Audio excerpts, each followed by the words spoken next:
Hello. Hello, it's enidrea again. Welcome to a sit-down book video. Haven't filmed one of those in a minute. This is also Yap style video, so I didn't script anything at all. If I'm being completely honest with you, 2024 fucking sucked. Like, what the hell is this? Like, this is definitely in the running for like one of the least favorite years of my life.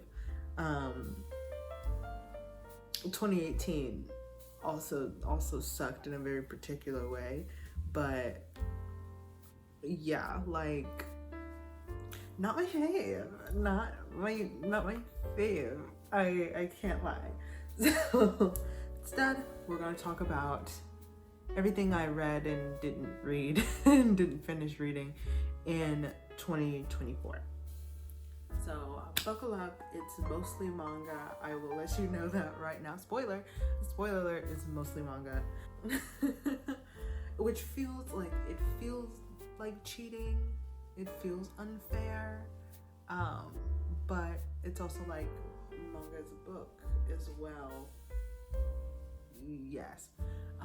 Is it a lot of drawing? Yes, but I mean, considering that this is like, so we're not gonna start with manga, we're gonna start with the lit books that I read, but pretty much like every single manga that I did read, there's like 3 main stories, and I read upwards of like 9 volumes, give or take. I'm not sure if is on 9 volumes. I think I'm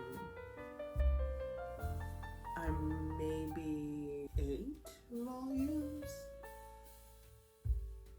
in. I know I didn't log like some of them because I was like, this is kind of egregious. It felt like cheating. Even though I know it's not. It's just my brain. Also, sorry that I can't frame this any better. You're just gonna have to see my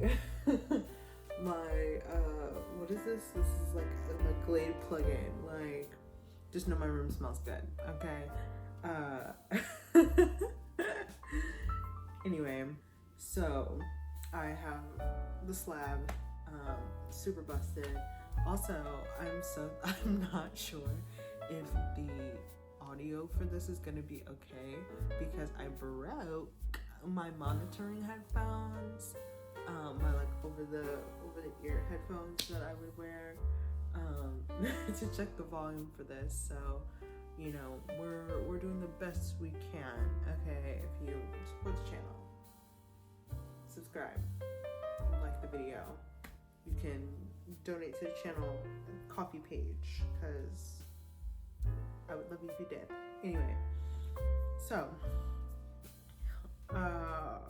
as far as books that I've read this year, so it's about, obviously I have STORYGRAPH pulled up, as I said. So beginning of the year, right, so in January I read 2 books, Paradise Rot by Jenny Vol and The Convenience Store Woman by Sayaka Murata. Paradise Rot, we'll start with that one. That was a 3-star read for me. I did not really love that one. How to talk about that book without getting flagged on YouTube? It's gross. Like, it has all of the makings of something that I would like. It's spooky, it's gross, but it's a particular type of gross that I'm not the biggest fan of. Also ignore the pimple mention. Again, I can't stay away from cheese. I'm so sorry. But anyway, if you've read this book, let me know what you think of it in the comment section, but like for me,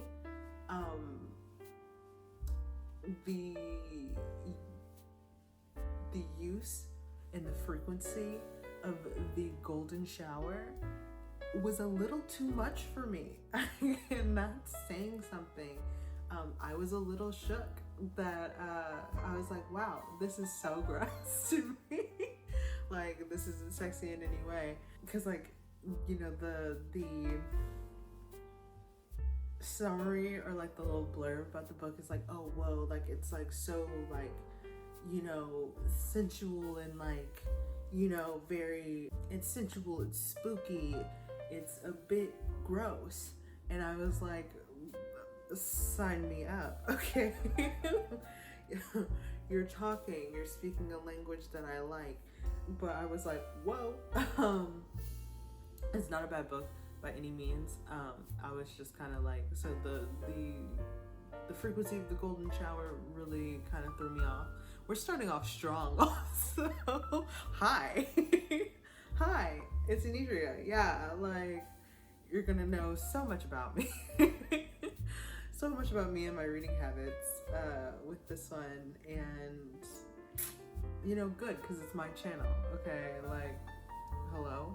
What better place to be myself than on my own show? Hello?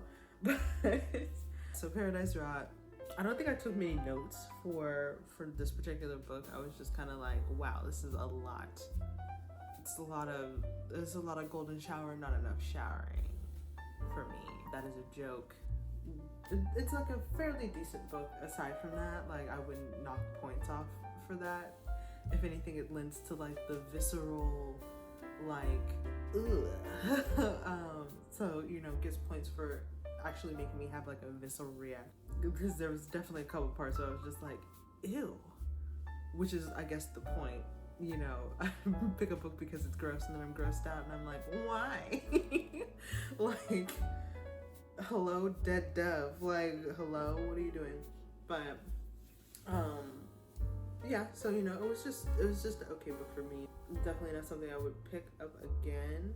I'm trying to think of what else I for me, this book, I'm not sure if it was, yeah, it was written prior to Bunny, but it definitely has Bunny by Mona Awad vibes, so,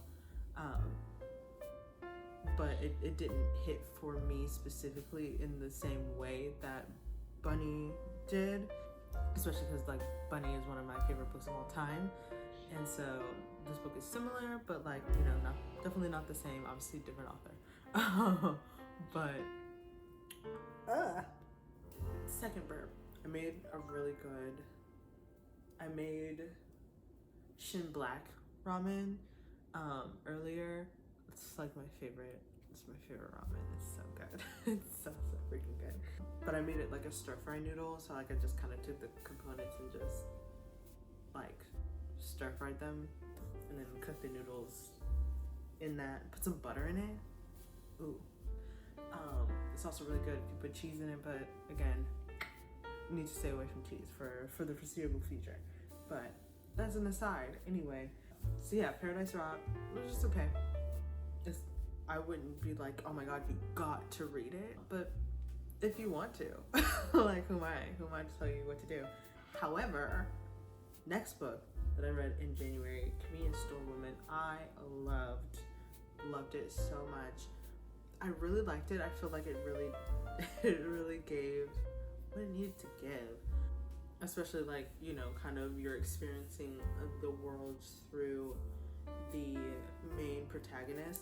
Really, like, reading Convenience Store Woman, I really got to see kind of Japanese culture, like, really strongly in ways that, like, if you read, I don't know, like shonen or whatever, you probably wouldn't necessarily, like, it's not as, because it's not usually like a shonen manga isn't set in like, and there were just regular people or anything, so it's not really focused necessarily on like the material conditions. Even shoujo isn't necessarily focused on the material conditions of Japan at all. I feel like maybe Skip and Loafer has like, it's a little bit more like in your face about it, where like the popularization of like more rural areas and how people are moving to like cities. That's kind of like okay, but like as opposed to like people's attitudes towards women isn't necessarily the focus. Not necessarily. It's not necessarily the focus of Skip and Loafer, whereas Convenience Store Woman is about that. And so kind of having this window into a worldview, I was super interested in it, and like I read it fairly quickly actually, because sometimes like I tend to have that problem where I'll start reading a book, which happened all year pretty much, especially if I'm like energetically kind of going towards a low, then like there's no way that I'm going to have the capacity to read, specifically finish a book. There's a ton of books that I started this year and I did not finish, but I finished Convenience Store Woman and I finished Paradise Ride, and a couple other books that I'm talking about later. But yeah, I really liked it. I feel like it was it made me so mad.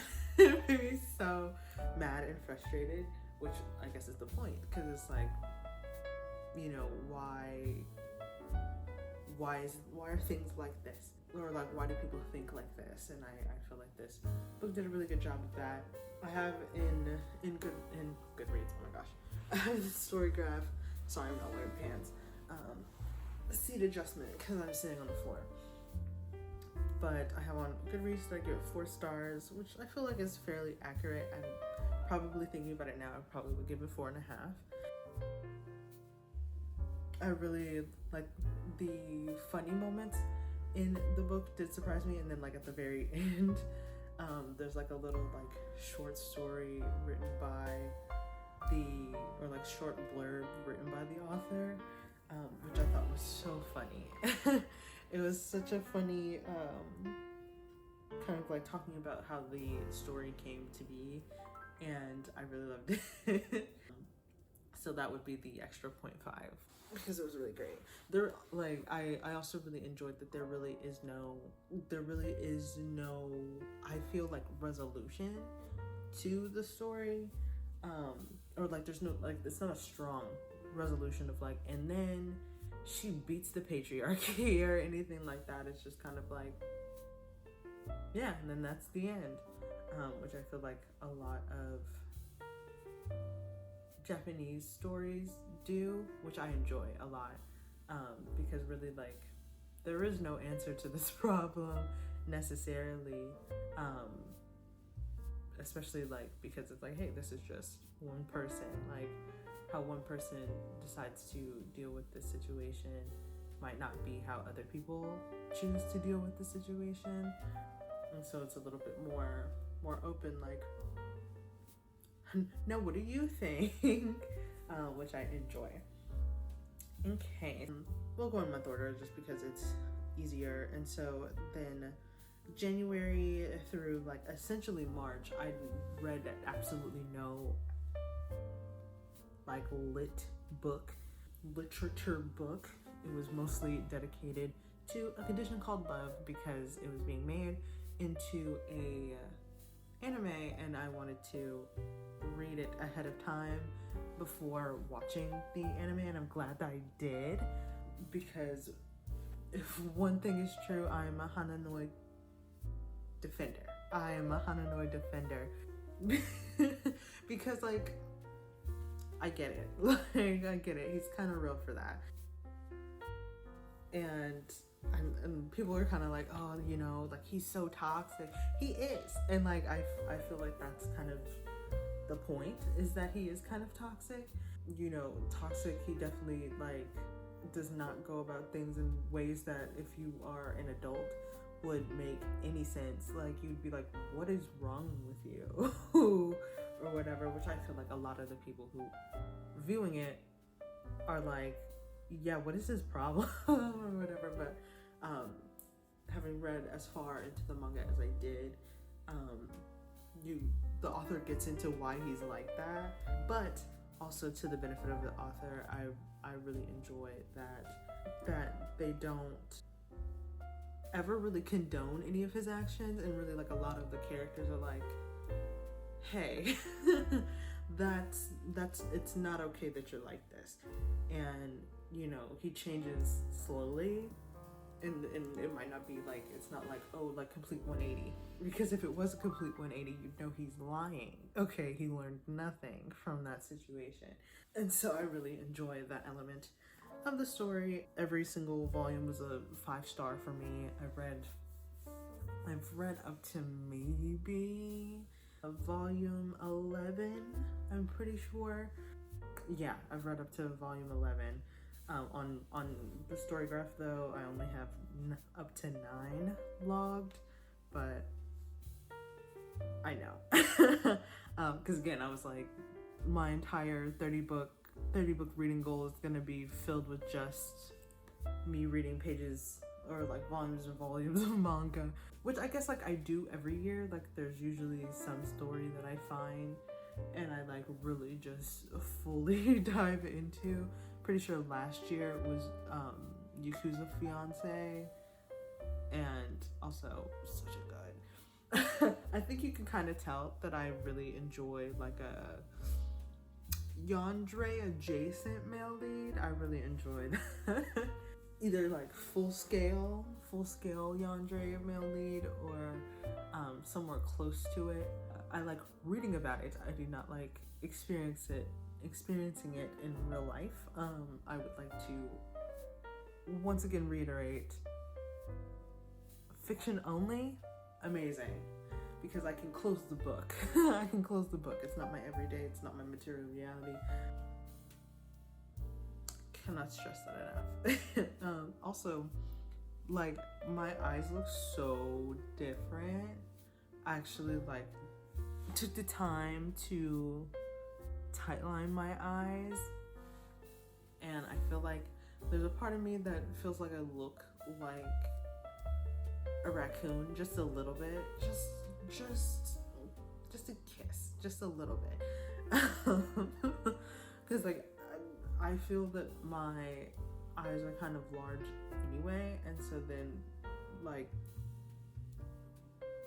outlining them in their entirety, I feel like draws attention to that a little bit more than I would like. But I don't mind this. I think this looks cute. Anyway, so I didn't read anything for a couple months, and then July I got back into reading, and sorry, the microphone is like right here, so me hitting my leg was probably really loud for you. So sorry. But so July I got back into reading with 2 audiobooks. So first one being The Fire Next Time by James Baldwin, and then in August I read Between the World and Me by Ta-Nehisi Coates. And they're very similar actually, like now that I think about them. I know that in the quasi-scripting that I did for when I had the idea that I was going to be making this video, I drew a lot of parallels between the two, because they're both kind of written almost epistolary,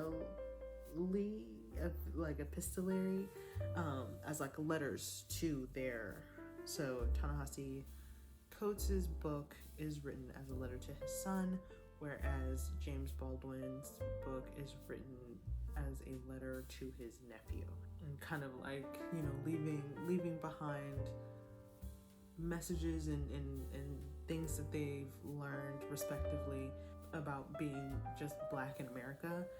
I love both of these books. They're both definitely, I think James Baldwin, even though this wasn't like my favorite Baldwin, I feel like of what I've read of Giovanni's Room, that's probably going to be my favorite.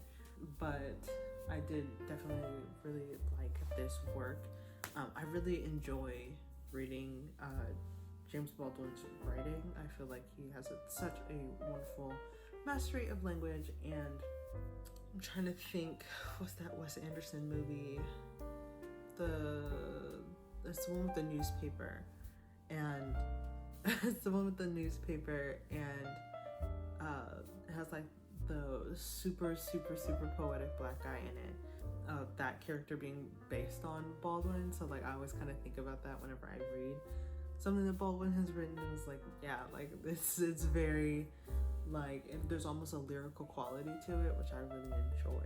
Ta-Nehisi Coates' book definitely has like a similar message and tone to it, but it did definitely I feel like The Fire Next Time, I got emotional sometimes, but Ta-Nehisi Coates' book Between the World and Me really made me cry. Like I like had to stop for a second and like,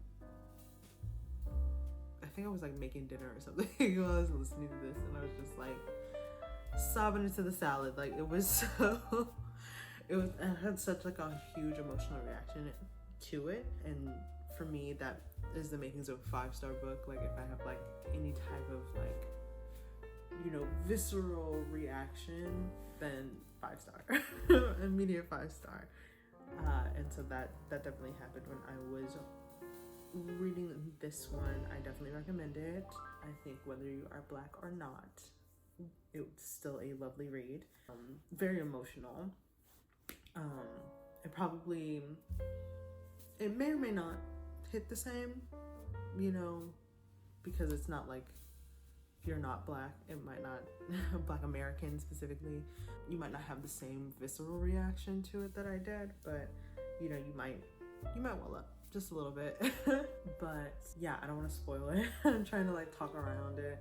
There is one part that I found really valuable, was like kind of the effort that code switching takes on the brain and the body, and like kind of being in, when you're code switching, especially to like around a certain group of people, if you slip up in that performance, like the negative aura points that you get from that particular interaction can have lasting effects. And I think that was something that I had never had articulated, that it's like, hey, like, yeah, when you're doing this, not only are you like in a heightened anxious kind of state, because you're kind of having to think about everything, like your body, how you're talking, your mannerisms. If you talk with your hands too much, like that could be bad or good. It doesn't, you know, it depends on who you're talking to. And having to do that performance is just exhausting. Like that's labor in itself, and I hadn't really had that explained in that way to me. So it was really like, whoa, no, yeah, you're right. So highly recommended. It was written in 2015, but I think that it still holds up today. A lot of the problems that he's talking about have not gotten fixed at all, and actually, you know, if we're talking about the current times, have only gotten worse. So yeah, lovely read, really enjoyed that. And then that was apparently the only book that I read in August, but then in September I got back into reading by reading The English Understand Wool by Helen DeWitt, and I really enjoyed this book. I gave it 4 stars. I really enjoyed it.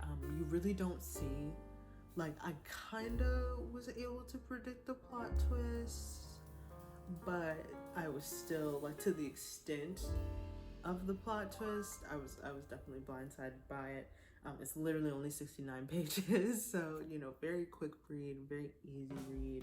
I won't say easy because there's a lot of minor details that you need to pay attention to, so I won't say that it's an easy read, but there's a lot packed in those 69 pages. But in terms of like language wise, it's not too difficult to understand. It's just you need to be paying attention, because otherwise you're gonna miss the clues that the author puts in there for the plot twist. Wow.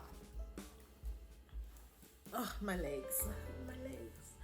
So yeah, I really enjoyed that one. like if I start to get into anything that happens in it, it's gonna give a plot twist away. So you just go into it blind. That's how I did. It was recommended. I think I saw that book in maybe a BookTuber's like English lit fic book recommendation videos. I went into it blind and was thoroughly blown away by it, so I think you should do that too if you decide to read it. After all, it is only 69 pages. So then we delved into the cutest. Like, it was so cute.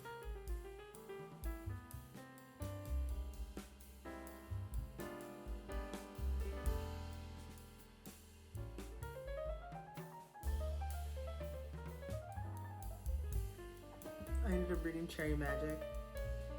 Yes, it is a BL. It is so cute. It is so cute. Like, that was really nice, especially after all the heaviness of dissecting the Black American experience in the world.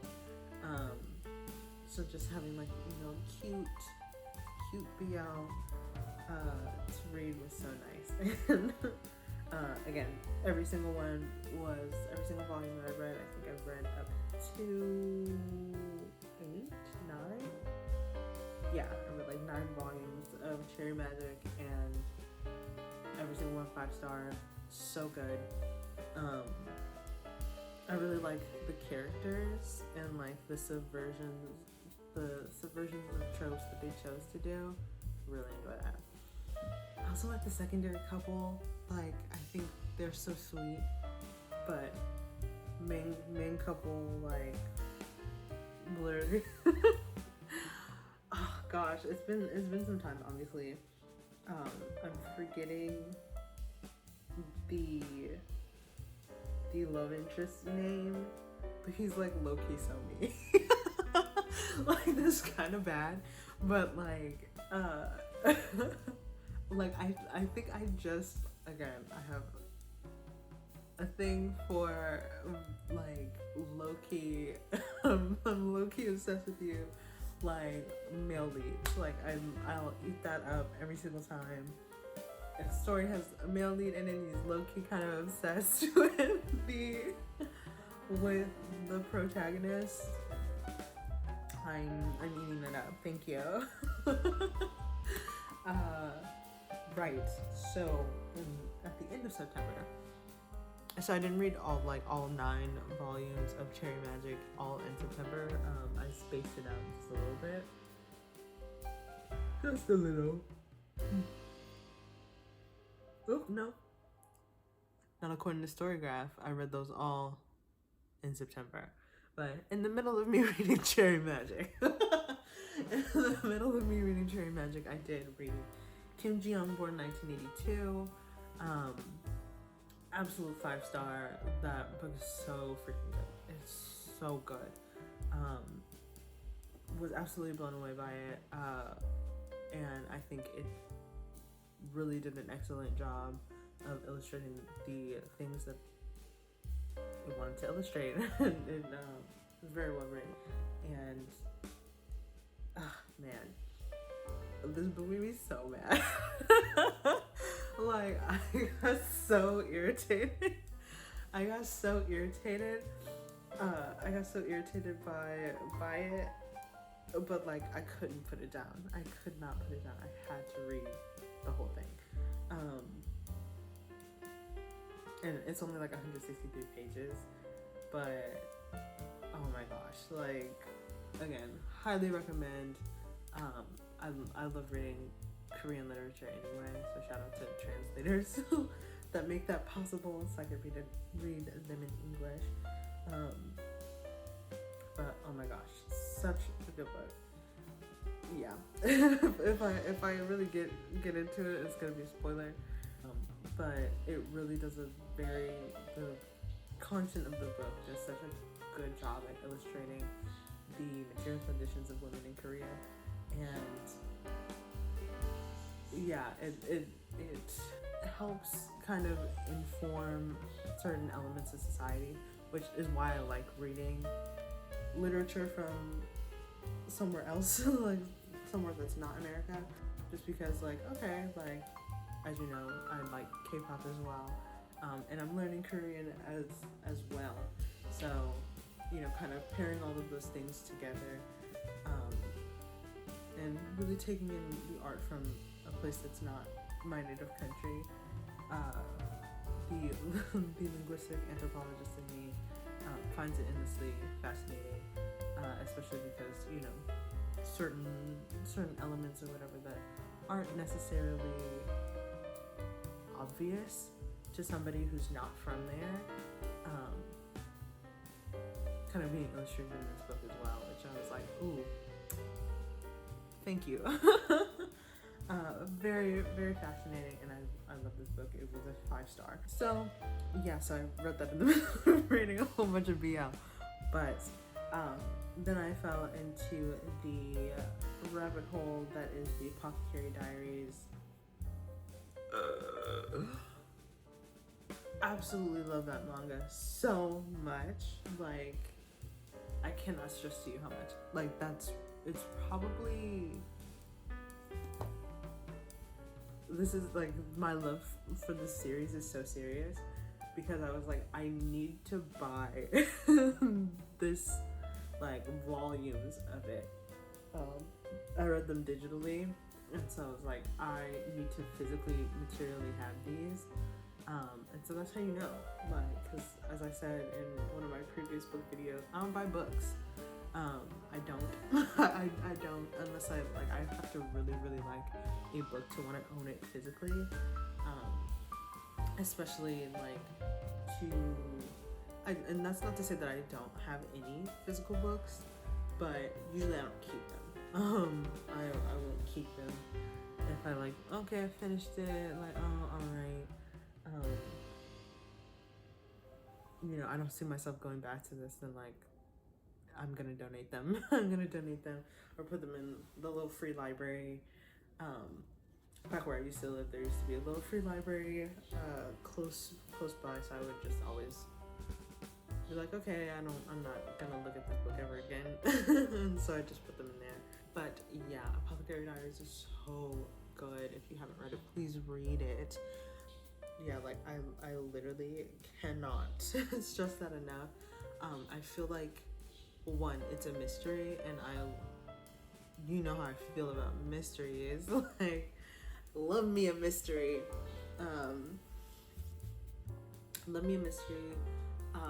Love an insanely intelligent female lead with an equally intelligent male lead. So it's not himbo. Love their duo. Love their duo. It's not really a romance, like, not overtly, which I also like. I also really like. It's giving like the slowest slow burn known to man, and I eat that up. Once again, nom nom nom. Yeah, I read like I said earlier, probably maybe 7, 8 volumes of that. I only have up to 5 vlogs because, again, I was like, is this too much manga? Is this too much manga to, you know, have my entire like 30? I was like, oh, like, there's no way that I was really stressing about like, oh my gosh, this 30 book goal, because usually I only read like 20 books a year. Now that I think about it, if I actually started counting the manga that I actually do read, I would probably be hitting it consistently. Like, I don't know why I'm being fake. I'm being fake, and I'm also downplaying literature and media from other places, because, like, come on, it's sold at the bookstore, it's a book.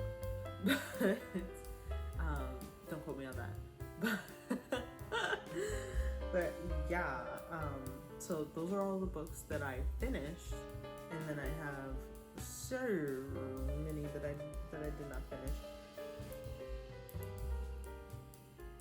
So there's a couple books that I kept on my reading list just because I'm like, okay, like eventually I will come back to these. One of the books that I started obviously was, so I never finished I Am Ace, Advice on Living Your Best Asexual Life. Even though I did really enjoy it, but I had so much going on the last couple weeks, so I couldn't, and that and like hurricanes, and so I was more concerned about that, so I wasn't really feeling like reading, so I ended up having to take that book back to the library. But yeah, so I really enjoyed that book. As I said, I feel in a previous video, one of the other videos that I filmed, I think it's a really good book, and I think even if you don't identify as asexual, I think it is still a very interesting, it's interesting to learn about somebody else's perspective and kind of being like, okay, like, you know, different worldview, different worldview. So there's that. And then, so I didn't finish that. And then I also started, but didn't finish, Native Speaker by Cheng-Rei Lee. Also, like, I really enjoyed it. I don't know why. I, like, just could not focus on it at the time. I think I was just, like, super stressed out or something. I think that was kind of during the first couple months that we moved here, that I moved in here, and I was just super stressed. Like, there's a lot of like 2024 is full of changes, some good, some bad, I guess, some good, I guess, mostly they feel bad, but I guess maybe I just don't like change that much. Also, I don't know if you can tell, but I dyed my hair. It's a different color than it was before.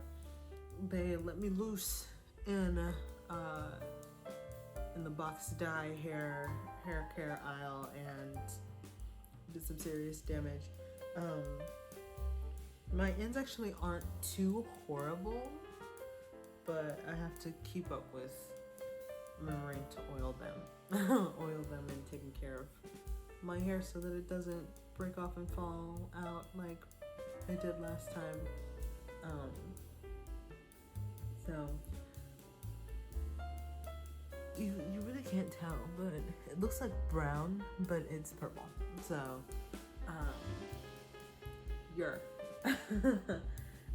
so yeah, so I started Native Speaker. It was very good book. Haven't finished it yet. I think it's like close. It's 350 pages, which is about, like, usually I read like books that are 300 pages or less, because I can like really lock in and finish them. But so this one has an extra 50 pages, and I was absolutely bugging about it. It's not as long as the other Cheng-Rei Lee book that I had tried to read. It's like My Life Abroad, or like something like that. That's like almost like 500, like it's like 500, 600 pages. And I really like that book. I like how he writes. It's just like my brain will be like, I don't feel like it, and then I just won't read it. But very good author, very good writer. Anyway, and then every once in a while I tackle The Moonstone by Wilkie Collins, the grandfather of mystery novels. It's just like that one, difficult read, because yeah, it was first published in 1868. So, but I like kind of going back in time, you know, and obviously like people don't talk like this anymore, so it's also very racist. 1800s, you know, so there's a lot of racial biases in there where you're just like, geez, whoa, like, ease up, perhaps, relax, perhaps. But yeah, so I do like it. Of the, I think I always get like maybe 50 pages in, and then I'll forget what happens, and then I have to start over it again. It gets easier every time, though. It gets easier every time. I feel like if I listened to it as an audiobook, I would probably get it done faster, because it's also 600 pages. So if I like really lock it, like, you know, having maybe start knitting a scarf and listening to The Moonstone by Wilkie Collins, and I would probably just finish it, because give me a needlepoint craft, we're in there. But so that's that one. And then I started reading The Diving Pool by Yoko Ogawa, and love that book. It's actually, so I didn't know this, 3 different stories within the story. So it's like there's like a sorry. So there's the first story is about the diving pool, and then the second story is about something else, and the third story is about something else. I didn't know that going into it, so I thought the first story was going to be the entire book, which I was just a little sad about. But that first story, I loved it so much. I loved it so much. Again, love me a creepy freak. Love me a creepy freak in fiction. Once again, like, cannot make this disclaimer enough. Just in fiction. Just in fiction. Only in fiction. I can be like, no longer reading this. No longer reading this is not my material condition. But yeah, I love how the protagonist in the first story is. But I also shout out to I'm pretty sure his name is June in the first story. Shout out to him, because he's so real. Okay, he's so freaking real for that. Yeah. So so yeah, that's pretty much all of the books. Let me check really quick. Yeah, and I started reading Cursed Bunny by Bora Chung.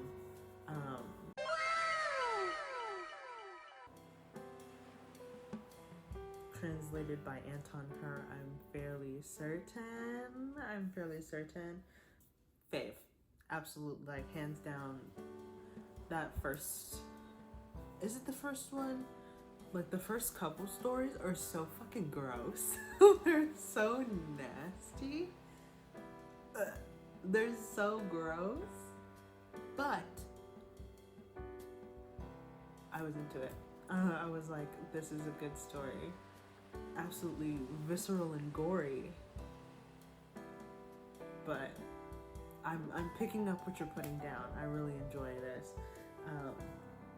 So yeah, that's everything I've read, didn't finish reading in 2024. Obviously, I'm filming this in November, so it's not 2024. It's not all the way over. But yeah, but it's kind of over. It's kind of over. You know. Yeah. It's kind of over. Shout out to 2025. It's just around the corner. The days have been sliding. Okay, I don't know what is going on, but they have absolutely been running. Yeah, I'll see you in the next video. Don't forget to like, comment, subscribe. Check out the links that I have in the description box.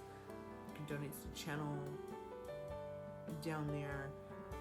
The link to do that is down there. You can get me a gift off of my wish list. You know, it's the holiday season. And as I mentioned, I'm in need of new headphones.